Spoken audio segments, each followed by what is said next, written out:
Good morning बच्चों। तो last class में हमने कंसंट्रेशन टर्म शुरू कर दिए थे।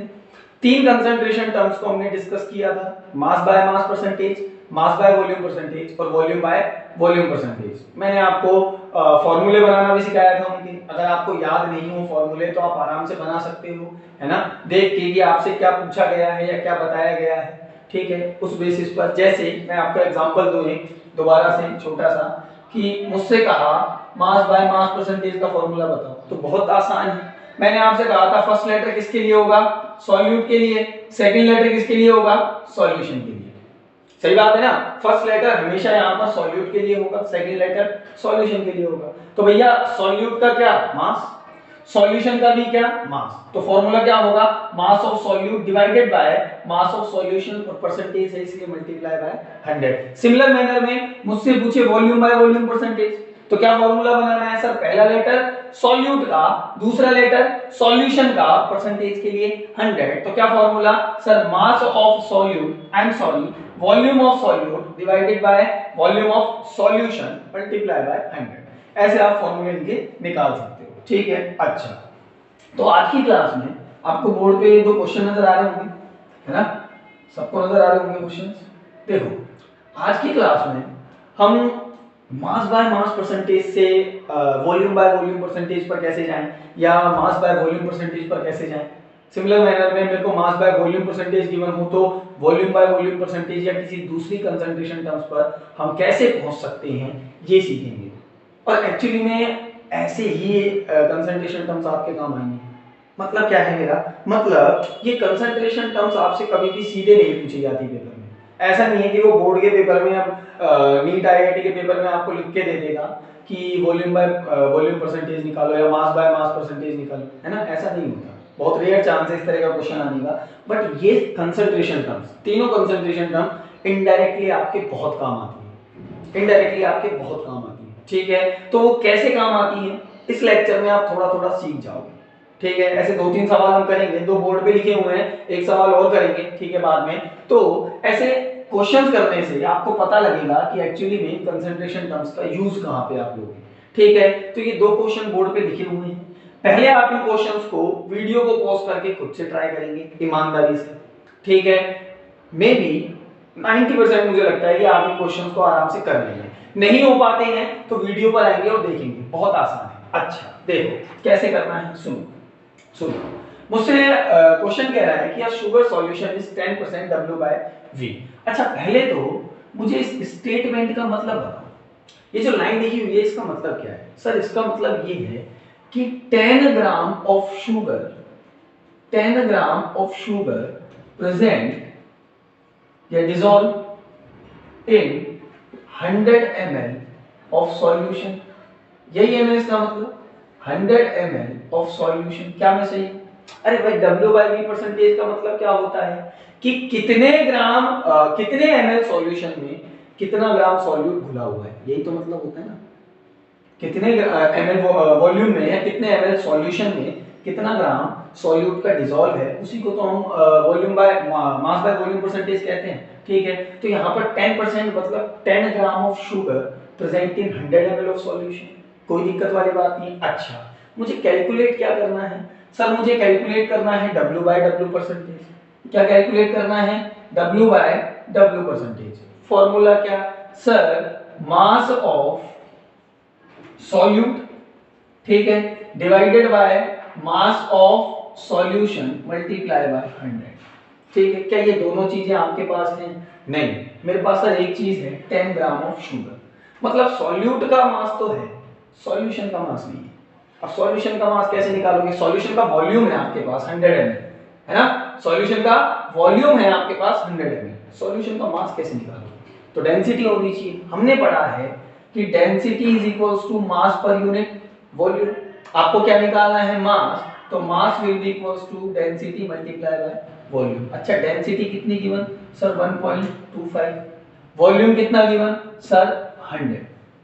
क्लियर हो रही है बात मेरी? वॉल्यूम कितना गिवन, 100। देखो यहाँ पे मैंने कहा 125 ग्राम पर ml इनटू 100 ml वॉल्यूम। ठीक है, 100 ml से कट जाएगा ml, तो क्या आएगा यहाँ पे 125 ग्राम। हाँ या ना? अरे 1.25 into 100 तो ग्राम यूनिट बचेगी, तो मास कितना आ गया 125 ग्राम। क्लियर हो गई बात मेरी? तो आपके पास अब सॉल्यूशन का मास भी है, तो निकाल देंगे इसको। W by W percentage will be equals to mass of solute. कितना मास ऑफ सॉल्यूट? कितना सर 10 ग्राम। कितना 10 gram divided by 125 gram into 100। Clear होती है बात मेरी? क्या आ गई आपके पास W by W परसेंटेज। कर लेंगे इसको सॉल्व खुद से, ठीक है? अच्छा कर देते हैं, फिर भी हम देख लो, आसान सी कैलकुलेशन है। 25 से कट जाएगा ये, है ना, 4 5 ठीक है, और यहाँ पर 5 दूरी 10, तो कितना आ गया 8%। करके देख लेना कितना आया 8%। अच्छा सेकंड क्वेश्चन को देखो, सेकंड क्वेश्चन को देखो। सेकंड क्वेश्चन क्या कह रहा? सेकंड क्वेश्चन कह रहा सर कि आपके पास एक सॉल्यूशन है और सॉल्यूशन है 10% W by W का। अब इसका मीनिंग क्या है? इसका मीनिंग क्या है? 10 ग्राम ऑफ सॉल्यूट, है ना, 10 ग्राम ऑफ सॉल्यूट प्रेजेंट। बस ये पढ़ना सीख गए ना, तो इन कंसंट्रेशन टर्म्स में और ज्यादा कुछ नहीं है।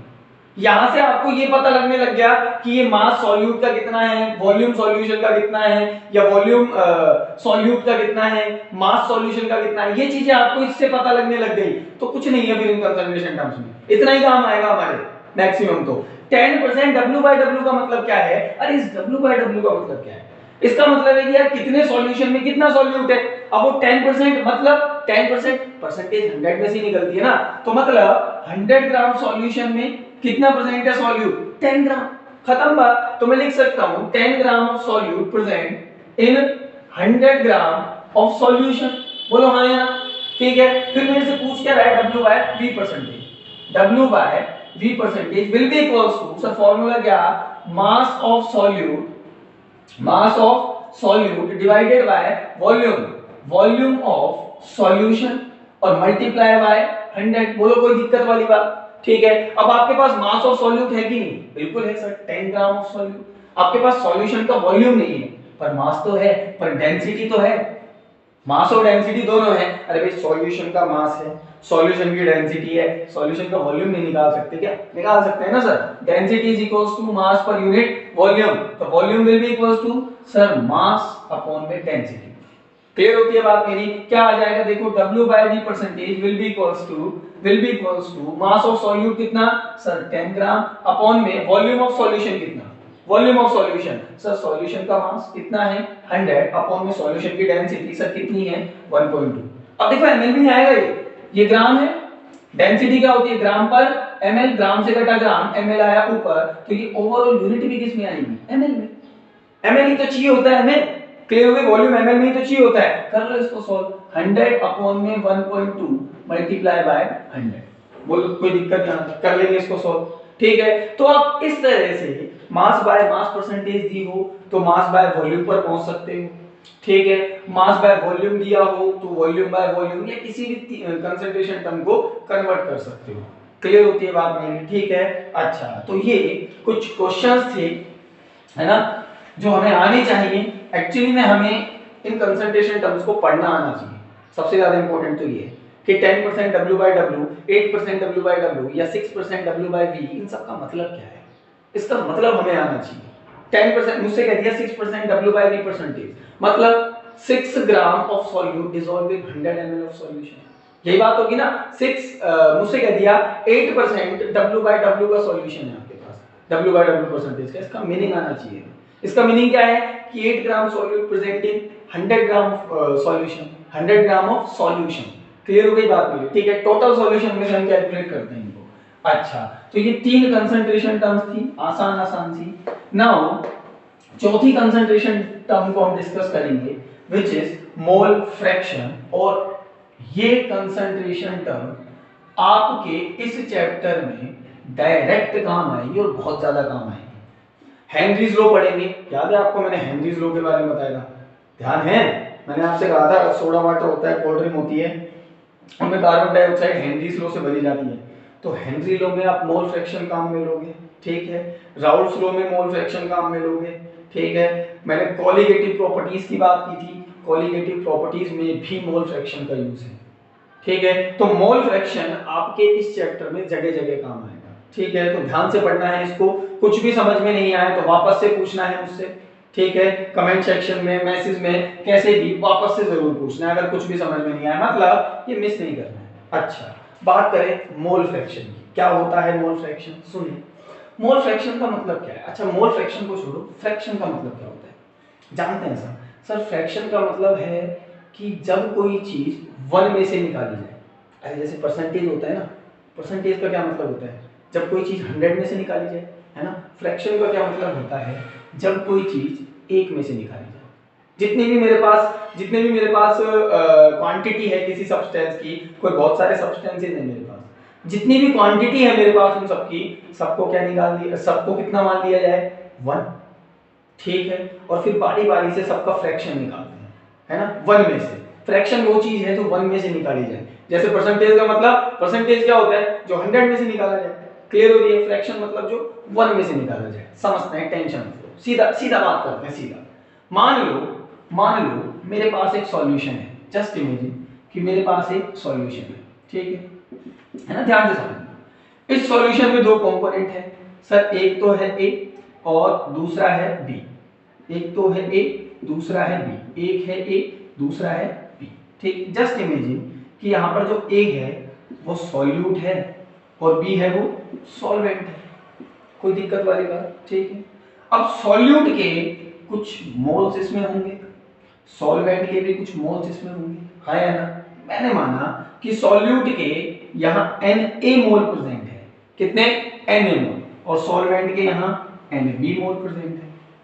क्लियर हो रही है बात मेरी? इन टोटल मोल्स को आपको मान लेना है 1।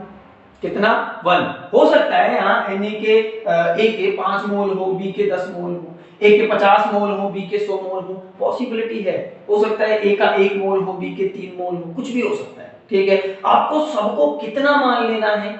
1। और 1 मान के ए का फ्रैक्शन निकालना है, बी का फ्रैक्शन निकालना है, और इसी फ्रैक्शन को हम क्या कहेंगे? Mole fraction. क्या कहेंगे? Mole fraction. सर समझ में नहीं है बात, आएगी, सुनो। मैंने क्या कहा कि यहाँ पर ए का मोल कितना है? Na, और बी का मोल कितना है? Nb। ठीक है, मुझे निकालना है ए का मोल फ्रैक्शन। सीधा समझो, मुझसे कहा कि मुझे बताओ मोल फ्रैक्शन ऑफ ए। ध्यान से देखो, समझ में आएगा, बहुत आसान है। मुझे बताओ मोल फ्रैक्शन ऑफ ए। तो मैं क्या कहूंगा? Sir mole fraction of A will be equals to number of moles of A, कि ए के कितने मोल्स हैं, ठीक है, divided by number of moles of A plus number of moles of B. कुछ समझ आई बात?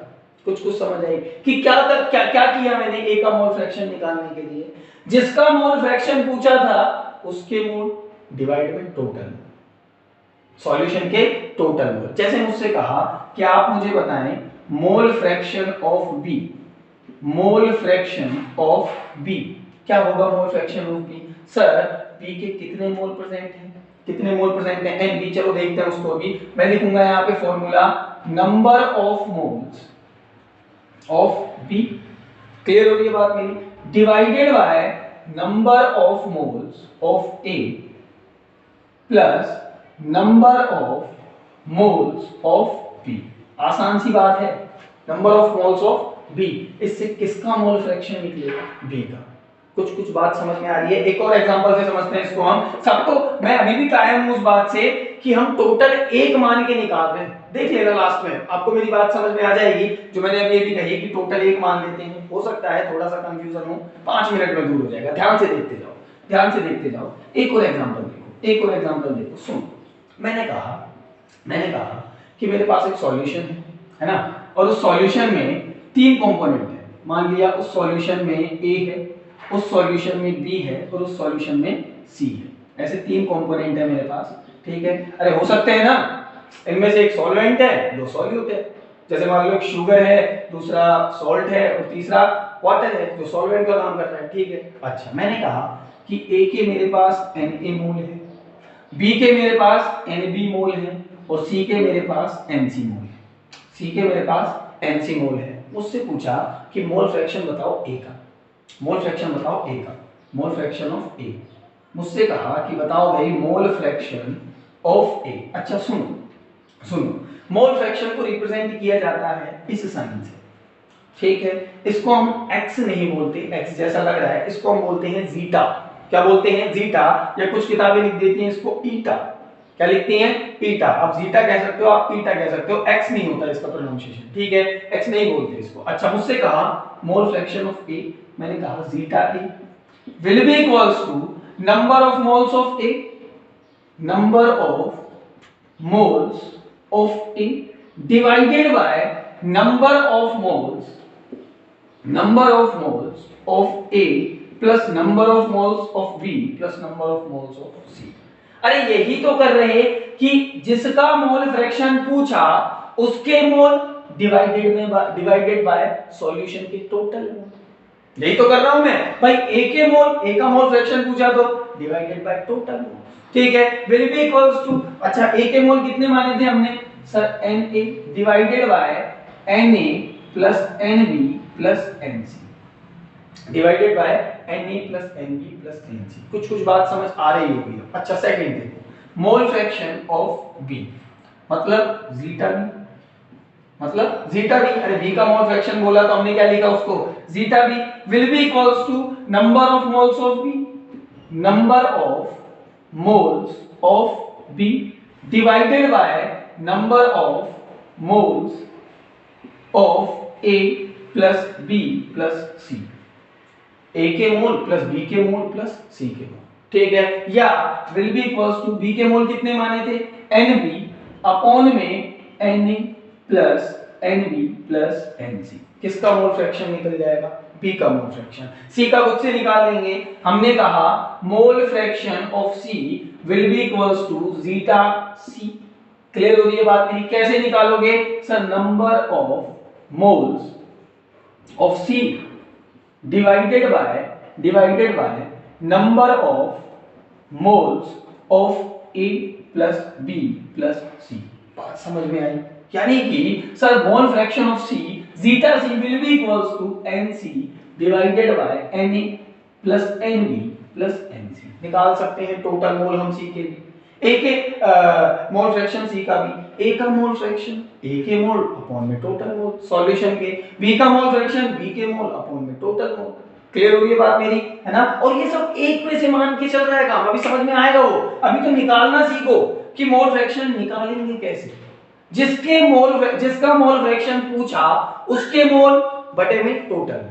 क्लियर हो गई बात मेरी? जिसका मोल फ्रैक्शन पूछा उसके मोल डिवाइडेड बाय टोटल मोल, क्या निकलेगा? Mole fraction. अच्छा सुनो एक क्वेश्चन करते हैं, क्लियरिटी आएगी, अभी और क्लियरिटी आएगी। सुनो, मुझसे कहा कि आपके पास सुनो ध्यान से, एक सॉल्यूशन है। उस सॉल्यूशन में मान लो क्वेश्चन दिया मेरे को कि 3 मोल वाटर है ना, या 3 मोल NaOH, 3 moles of NaOH plus ऐसे लिख देते पूरा, dissolve in 10 moles of water, 10 moles of water, ठीक है। अच्छा, इसको थोड़ा अच्छा बनाते हैं, 12 moles of water, ठीक है। फाइंड मोल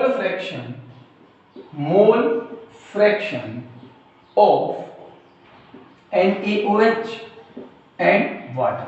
आपसे कहा कि भाई एक सॉल्यूशन है, एक सॉल्यूशन में 3 मोल NaOH है, वो 12 मोल वाटर में डिसॉल्व है। आपको फाइंड करना है मोल फ्रैक्शन NaOH का और वाटर का। निकाल लो सॉल्यूशन, देखो इसका।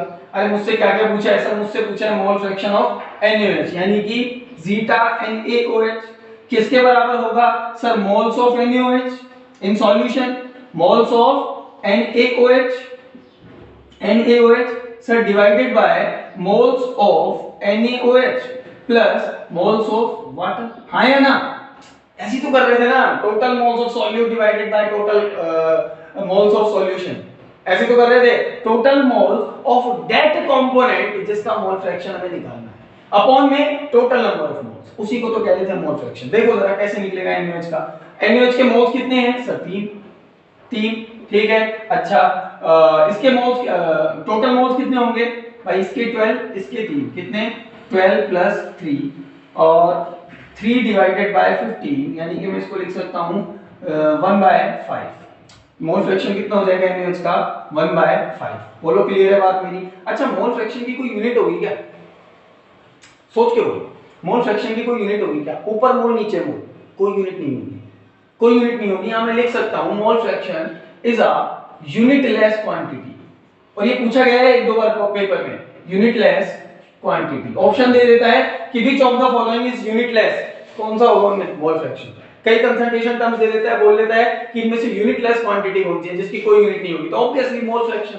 भाई फ्रैक्शन परसेंटेज इनकी यूनिट थोड़ी होती है, यूनिट होती है क्या इनकी? नहीं। फ्रैक्शन का मतलब मैं बार बार बता रहा हूं आपको कि जब कोई चीज एक में से निकाली जाए, जब कोई चीज एक में से निकाली जाए। परसेंटेज का मतलब जब कोई चीज 100 में से निकाली जाए, तो यूनिट का तो कोई सवाल ही नहीं है।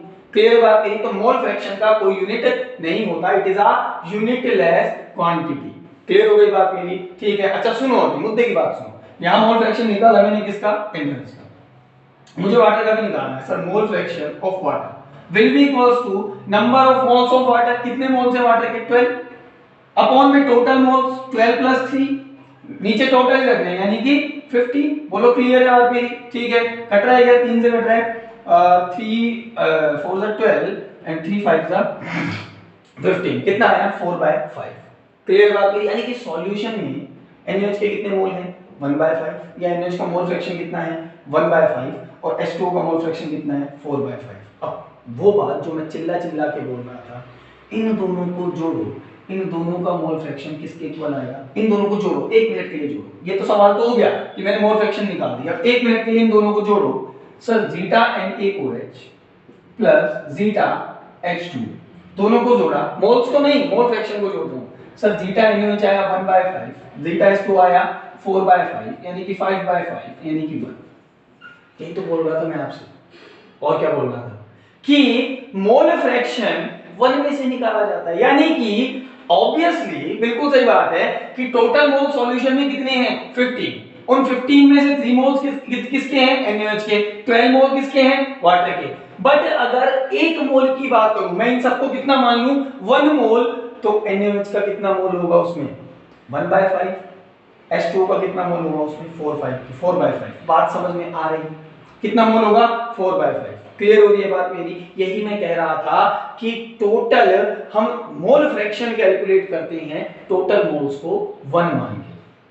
क्लियर हो रही है बात मेरी? तो टोटल मोल्स का सम भी तो 1 आना चाहिए। कितना आ रहा है? 1। और क्वेश्चंस करते हैं, एक दो क्वेश्चंस और करते हैं, एक दो क्वेश्चन और करते हैं। मान लो आपसे कहा आपके पास 40 ग्राम्स ऑफ वाटर है, 40 ग्राम आपके पास पानी है, 40 ग्राम NaOH है, NaOH प्लस 18 दूनी 36 54, अच्छा, प्लस 54 ग्राम आपके पास वाटर है।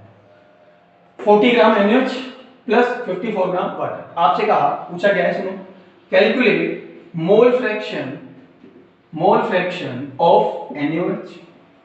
ठीक है, ये पूछा है। आपसे पूछा है मोल फ्रैक्शन ऑफ वाटर, दोनों पूछ लिया आपसे। ठीक है। अच्छा sir mole fraction of NaOH यानी कि जीटा NaOH कैसे निकालोगे? Sir number of moles of NaOH, NaOH, N मतलब moles, divided by number of moles of NaOH plus number of moles of water, ऐसे ही निकलेगा। क्या आपके पास NaOH के मोल्स हैं? नहीं, ये मोल नहीं है भाई, ग्राम में मास है। क्या आपके पास वाटर के मोल है? नहीं, आपके पास वाटर का ग्राम में मास है। मोल निकाल लोगे? अरे भाई मोल बराबर क्या पढ़ा था ना बच्चे थे जब आप छोटे से? मोल इज इक्वल्स टू क्या पढ़ा था आपने? Sir given mass divided by molar मास। तो हलवा है बहुत, नहीं निकाल सकते क्या? बिल्कुल निकाल सकते हैं, मोल्स निकाल सकते हैं। आपको मास दे दिया इनडायरेक्टली, है ना, आपसे मोल्स पूछ लिए हैं, फिर मोल फ्रैक्शन भी पूछ लिया है, ठीक है, तो निकाल सकते हो। Mole is equals to given mass कितना है? NaOH के मोल बताओ, NaOH, NaOH का मास गिवन मास कितना है? 40, मोलर मास कितना होता है इसका? 40। देखो 23 प्लस ऑक्सीजन का 16 प्लस 1 कितना आया? 40। तो कितना आया ये? 1। NaH का कितना मोल है आपके पास? 1 मोल। H2O के मोल निकाल लोगे? बिल्कुल निकाल लेंगे sir. NH2O will be equals to H2O का मास कितना है? 54 gram divided by molar mass कितना होता है H2O का? सर 18। पता है ना बात तो सबको? 2 प्लस 16 कितना? 18। इसका मोलर मास तो निकल जाएगा सर। कितने मोल्स आए? 3 मोल्स। बोलो कोई दिक्कत वाली बात? ठीक है, अब दोनों के मोल आ गए तो मोल फ्रैक्शन भी निकल जाएगा, है ना। अच्छा सुनो, NaOH, number of moles of NaOH कितने हैं? 1 मोल, 1 डिवाइडेड बाय NaOH यानी कि 1 प्लस NH2O प्लस 3, 3 मोल निकाले ना वाटर के। अरे भाई NaOH का mole fraction is equals to NaOH के mole divided by total moles. NaOH के मोल कितने हैं? 1, कैलकुलेट किया आपने अभी, टोटल मोल कितने हैं? 4, तो 1 बाय 4 या यू कैन से 0.25। NaOH का मोल फ्रैक्शन कितना है? NaOH का मोल फ्रैक्शन कितना आया? 0.25। क्लियर हो गई बात मेरी? अच्छा वाटर का भी निकाल दो sir. Zeta H2O will be equals to, H2O के मोल कितने? 3 अपॉन में टोटल मोल कितने sir? 3 plus 1 will be equals to 3 by 4। कितना आया सर? 0.75। H2O का मोल फ्रैक्शन कितना आया? 0.75। जरा ध्यान से देखो, टोटल मोल्स अभी भी कितने हैं? 1। मोल फ्रैक्शन है, I am sorry, total mole fraction अभी भी कितना है? 1। फ्रैक्शन का मतलब यही होता है कि जब कोई चीज एक में से निकाली जाए। सुनो ध्यान से, समझो कि अगर मेरे पास 4 मोल होते दोनों के मिला के, तो उसमें से 1 मोल NaOH का था, 3 मोल वाटर के थे। बट अगर इन दोनों को मैं 1 मान लूं तो उस एक में अब NaOH का पार्टिसिपेंट कितना रहेगा? 0.25 मोल, और H2O का पार्टिसिपेंट कितना रहेगा? 0.75 मोल।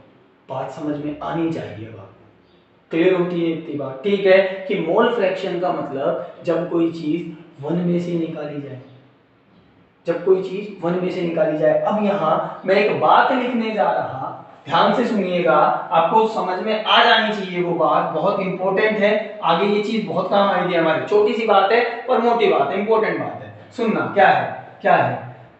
The total mole fraction, the total mole fraction of a solution will be equals to 1। एक सॉल्यूशन का टोटल मोल फ्रैक्शन हमेशा किसके इक्वल आएगा? 1 के। टोटल मोल फ्रैक्शन, क्लियर है बात मेरी? या ऐसे लिख सकते हो the sum of mole fraction, और बेटर तरीके से लिखना चाहो इसको आप तो ऐसे लिख सकते हो the sum of mole fraction, sum of mole fraction of different components of a solution will be equals to 1। किसके इक्वल होगा? हमेशा 1 के इक्वल होगा। और ये एक बहुत इंपॉर्टेंट नोट है ना, इसको आपको याद रखना है। यानी कि अगर 2 कंपोनेंट है, मान लो आपके पास सॉल्यूशन है, यहां लिखते हैं आपके पास सॉल्यूशन है ना, सॉल्यूशन के 2 कंपोनेंट हैं, एक है सर सॉल्यूट और एक है सर सॉल्वेंट। एक है सॉल्वेंट, हमने कहा सॉल्यूट का मोल फ्रैक्शन जीटा ए, सॉल्वेंट का मोल फ्रैक्शन जीटा बी, तो zeta A plus zeta B किसके इक्वल आएगा? 1 के। किसके इक्वल आएगा? 1 के। अगर 3 कंपोनेंट होते तो zeta A plus zeta B plus zeta C किसके इक्वल आता? 1 के। टोटल मोल फ्रैक्शन हमेशा कितना होगा? 1। अच्छा, तो इतना शायद आप लोगों को समझ में आया। एक क्वेश्चन और करते हैं हम लोग, है ना, एक क्वेश्चन और करते हैं इसका, मोल फ्रैक्शन का ही। पहले खुद से ट्राई करेंगे आप, उसके बाद बोर्ड पे से टिपेंगे, ठीक है? पहले खुद से ट्राई करना है, पहले खुद से ट्राई करना है। अच्छा सुनो, क्वेश्चन क्या है? सुनो, a solution of ethyl alcohol, ethyl alcohol क्या होता है? ethyl alcohol C2H5OH, यही होता है ना, ठीक है। a solution of ethyl alcohol, और आपसे कहा है कि इसकी mass by mass percentage given है इसकी 46%, W बाय W परसेंटेज, ठीक है। आपसे कहा है कि इथाइल अल्कोहल का सॉल्यूशन है, उसकी W बाय W परसेंटेज कितनी है? 46, है ना। पूछ क्या रहा है? Find mole fraction of C2H5OH। आपको क्या निकालना है? C2H5OH का मोल फ्रैक्शन निकालना है। अरे सर अब की बार तो आपने मास भी नहीं दिया है, ध्यान से देखो, मोल्स नहीं है आपके पास, यहाँ पे मास है आपके पास। उस स्टेटमेंट का मतलब बताओ मेरे को, सॉल्यूशन देखो इसका, उस स्टेटमेंट का मतलब बताओ कि आपके पास एक सॉल्यूशन है इथाइल अल्कोहल का जिसका W बाय W परसेंटेज कितना है? 46%। इसका मतलब क्या है सर? इसका मतलब है 46 ग्राम ऑफ C2H5OH, ठीक है, is dissolved in 100 gram of solution, सही है, is dissolve in 100 gram of solution. क्या यही मतलब है इसका? बिल्कुल यही मतलब है। अच्छा, अब मुझे निकालना है मोल फ्रैक्शन ऑफ C2H5OH। कैसे निकालोगे sir? Number of moles of C2H5OH divided by number of moles of C2H5OH plus number of moles of water. ठीक है, यहां लिखा नहीं है एक्वस सॉल्यूशन, मैं लिख देता हूं, ना लिखा हो तो भी आपको यही मानना है कि एक्वस सॉल्यूशन है जब तक कुछ और ना कहे। ठीक है, तो मैं कैसे निकालूंगा C2H5OH के मोल, मोल फ्रैक्शन, उसके मोल बटे में टोटल मोल। क्लियर होगी बात मेरी? अच्छा सर, C2H5OH के मोल क्या है, कितने हैं? तो आप मास देखो ना, C2H5OH का कितना है? 46। हाँ है ना? अरे C2H5OH का मास कितना है? 46 ग्राम लिखा हुआ है, 46 ग्राम ऑफ C2H5OH। तो C2H5OH का मास, मोल निकालने मुझे इसके, moles of C2H5OH will be equals to given mass which is 46 upon में मोलर मास, 46 ही होता है इसका मोलर मास। निकाल के देख लो, 24 प्लस 5 प्लस 16 प्लस 1 कितना आ जाएगा? 46। और कितने मोल्स आए इसके? 1 मोल, है ना? दूसरे मुझे किसके मोल चाहिए? वाटर के मोल, तो number of moles of water. अच्छा, वाटर का मास कितना है? 100 ग्राम। गलत है। अरे सॉल्यूशन का मास है ना 100 ग्राम, तो सॉल्यूशन मतलब solute plus solvent, solute plus solvent. 100 gram of solution मतलब ये 100 ग्राम किस किस का मास है? H2O का प्लस C2H5OH का। H2O का थोड़ी है, सॉल्यूशन का है, टोटल सॉल्यूशन का। H2O का कितना होगा? निकाल लो। अरे भाई C2H5OH का है 46, है ना? और टोटल है 100, H2O का नहीं निकाल लोगे क्या? बिल्कुल निकाल लेंगे सर, इतने कमजोर थोड़ी हैं। निकाल लो, कितना आएगा? 54।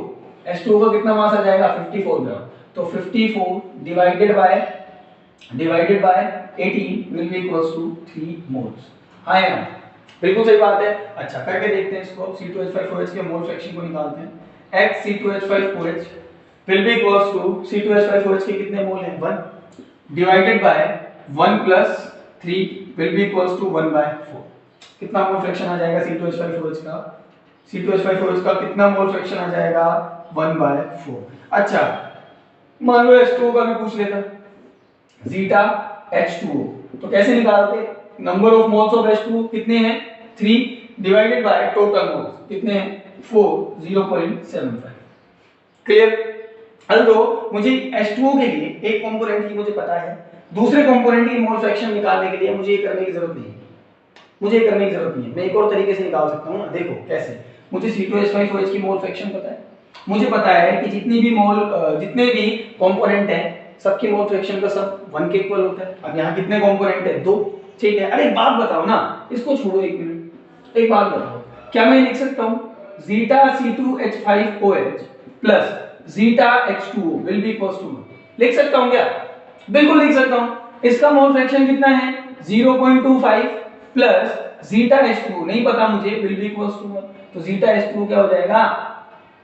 will be equals to 1 minus 0.25 is equals to 0.75। तो शायद कोई बड़ी बात नहीं है, निकाल लेंगे आप।